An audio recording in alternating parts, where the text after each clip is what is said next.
Hello friends, విజయవాడలో బందర్ రోడ్లో Sathya Sai hotel అని చెప్పి ఒకటి ఉంది. చాలా పాపులర్ అది.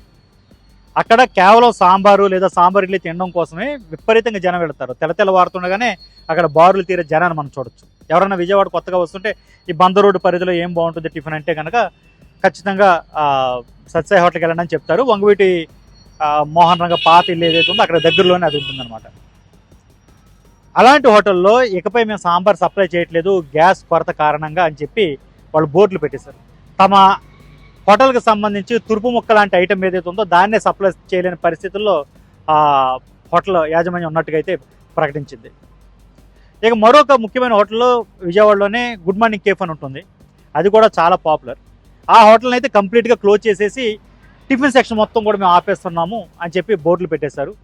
కేవలం టిఫిన్లు టీ లేదా కాఫీ లాంటివి మాత్రం ఒక చిన్న కౌంటర్ నుంచి సప్లై చేస్తున్నారు. అది కూడా ఎంతకాలం కొనసాగుతుందో తెలియని పరిస్థితి. ఇంకా చెప్పాలంటే ఈ ప్రైవేటు యాజమాన్యం చేతుల్లో ఉన్న ఒక హోటల్ అయితే ఒక దేవాలయం అయితే ఉంది, కొంచెం పాపులరే విజయవాడలో. ఆ దేవాలయంలో కూడా ప్రసాదాన్ని మేము సప్లై చేయలేకపోతున్నాం కూడా బోర్డులు పెట్టిన పరిస్థితి చూసాం.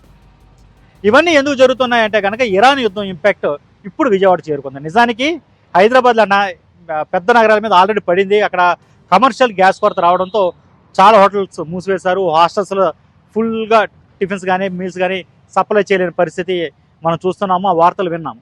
అక్కడ హోటల్స్ ఎక్కువ, హాస్టల్స్ ఎక్కువ, కర్రీ పాయింట్లు ఎక్కువ, జనాభా ఎక్కువ, కాబట్టి ఇంపాక్ట్ ఇమీడియట్గా పడింది.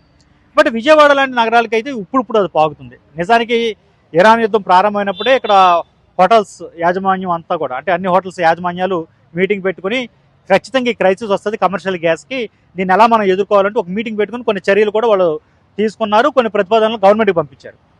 కానీ ఇప్పుడు రియల్ ప్రాబ్లం స్టార్ట్ అయింది. చాలా హోటల్స్ మూతపడుతున్నాయి, చాలా ఐటమ్స్ ఆపేస్తున్నారు.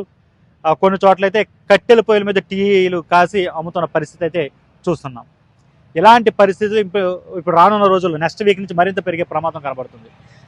ప్రభుత్వం అయితే ఒకటే చెప్తుంది, వంట గ్యాస్కి వచ్చిన ప్రాబ్లం ఏం లేదు. ఆల్రెడీ కూడా ఇరాన్ నుంచి 2 నౌకలు వచ్చాయని తెలుస్తుంది, వార్తలు కూడా వస్తున్నాయి. సో ఎల్పిజి పరంగా ప్రాబ్లం ఏం లేదు ఇప్పట్లో అని ప్రభుత్వం చెప్తుంది. Even AP CM Chandrababu Naidu meetings పెట్టారు.